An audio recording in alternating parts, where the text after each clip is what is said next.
Good morning students, welcome to my channel. बेटा आज 13 अक्टूबर है। क्लास 6 के लिए गणित की वर्कशीट आई है, वर्कशीट नंबर 6। चलिए स्टार्ट करते हैं अपनी संख्याओं की जानकारी। तो अभी आज हम पढ़ेंगे भाग की अवधारणा। इससे पहले हमने जमा करना सीखा, घटा करना सीखा, गुणा करना सीखा। आज हम भाग करना सीखेंगे। चलिए भाग करने की ज़रूरत कहाँ पड़ती है ये अभी हम पता करते हैं। सोनू के पास 16 गेंदें हैं। उसे इन गेंदों को 8 दोस्तों के बीच में समान रूप से बांटना है। वो कितनी कितनी गेंद देगा? बेटा देखो 16 गेंद है उसके पास। उसने पहले एक एक बॉल बांट दी, तो 8 बॉल उसकी बच गई, 8 बच गई। फिर 8 में से फिर उसने एक एक बॉल दे दी, फिर उसके पास कुछ भी बॉल नहीं बची, तो उसने कितनी कितनी बॉल दी? 2। ठीक है, 2 गेंदें दे दी उसने। चलिए इसका मतलब भाग करने का मतलब क्या होता है? बार बार घटाना, जैसे हमने अभी एग्जाम्पल में किया। भाग करना, ठीक है, भाग करना। समान वितरण मतलब समान रूप से किसी चीज़ को बांटना, जैसे उसने बॉल्स बराबर उसमें बांटी। समान समूह बनाना, ग्रुप बनाना। ठीक है, चलिए भाग के बारे में कुछ रोचक तथ्य जान लेते हैं। किसी भी संख्या को शून्य से भाग करना संभव नहीं है। किसी कोई भी नंबर है उसका हम शून्य से 0 से हम भाग नहीं कर सकते। भाग गुणनफल का एक व्युत्क्रम है। जो भाग करना होता है वो गुणनफल का उल्टा होता है। ठीक है, व्युत्क्रम मतलब उल्टा। किसी भी संख्या को उसी संख्या से भाग करने पर भागफल हमेशा 1 आता है। ठीक है, कोई भी नंबर है, मान लीजिए 8 है, मैंने उसको 8 से ही अगर मैं भाग करती हूँ तो 8 1 जा 8, तो हमारे पास भागफल, ये भागफल कहलाता है इधर वाला, ये आपका शेषफल कहलाता है। तो भागफल क्या आया? 1। ठीक है, अगर कोई भी संख्या है उसको 1 से भाग करते हैं तो हमें सेम वही नंबर मिलता है। जैसे 2 है, 2 को मैंने 1 से भाग किया तो आंसर क्या आया? 2। ठीक है, चलिए अब हम एग्जाम्पल देख लेते हैं। 1401 को 45 से भाग दीजिए। बेटा बहुत ईजी है ये। 45 वन जो 1 कम 45, यहाँ आप माइनस करोगे तो 18 आएगा। फिर हम क्या करते हैं, आगे वाली संख्या को नीचे उतार लेते हैं। 0 180 हो गया, 45 चौके 180 होता है। अब यहाँ माइनस करेंगे तो कुछ नहीं बचेगा, हमने 0 लिख दिया। फिर 4 किया, लेकिन अब 4 तो आता ही नहीं है 45 के पहाड़े में, क्योंकि 45 तो ज़्यादा है। तो ना जाने कि हम 0 लगाते हैं, हमने 0 लगाई।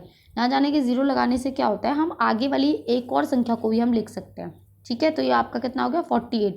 तो 45 वन जा 45, और ये 3 आपका क्या बच गया? शेषफल बच गया। ठीक है, चलिए राहुल के पास 12 फूल हैं। उसे 3 फूलों का गुच्छा बनाना है।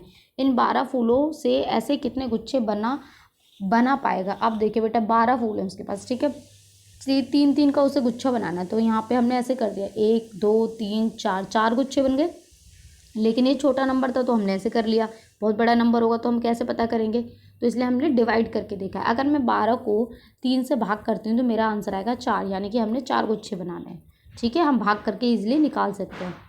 चलिए अब हम क्वेश्चन देखते हैं। सबसे पहले देखिए बेटा, डिवाइड करना है, बहुत ही ईजी है।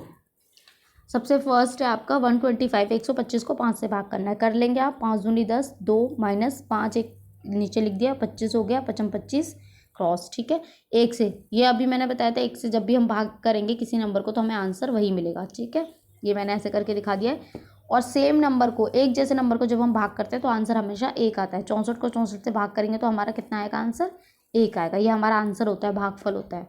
ठीक है, अब इसमें देखिए ये जो नंबर है इसको आपको 60 से भाग करना है। मैंने एक और इजी तरीका बताया, जब भी 2 नंबर हो भाग करने के लिए और लास्ट में 0 तो हम 0 से 0 को काट देंगे।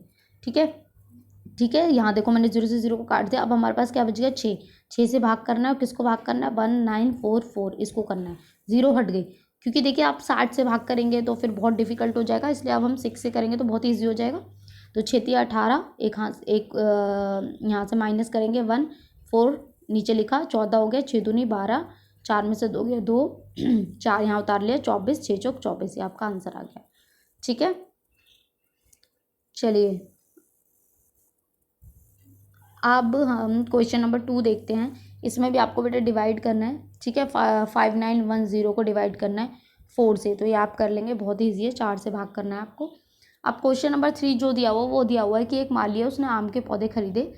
उसके पास आम के पौधे हैं 930, और वो उसको 7 पंक्तियों में लगाना चाहता है, मतलब 7 लाइनों में उन पौधों को लगाना चाहता है। अब क्वेश्चन क्या पूछ रहे हैं कि वो एक पंक्ति में कितने पौधे लगा सकता है, ज़्यादा से ज़्यादा। तो अब भैया हम इसे 7 जगह 7 हिस्सों में बांटेंगे इन पौधों को। तो बांटने का मतलब क्या होता है? भाग करना। तो हम 7 से इसको भाग करेंगे। जब हम 7 से भाग करेंगे तो हमारे पास 132 आंसर आएगा। ठीक है, 7 एकम 7, 2 बचा, 3 लिखा, 23, 7 दूनी 14, 7 21, 3 में से गया 2, 0, 20 हो गया, 7 दूनी 14, 6 पौधे एक्स्ट्रा हो गए। तो मतलब वो कितने पौधे लगा सकता है? 32 एक पंक्ति में। ठीक है बेटा, यहाँ आपकी वर्कशीट कंप्लीट होती है। आई होप आपको सब आंसर समझ में आए हों। तो प्लीज़ चैनल को सब्सक्राइब कीजिए, लाइक कीजिए, कमेंट कीजिए। Thank you.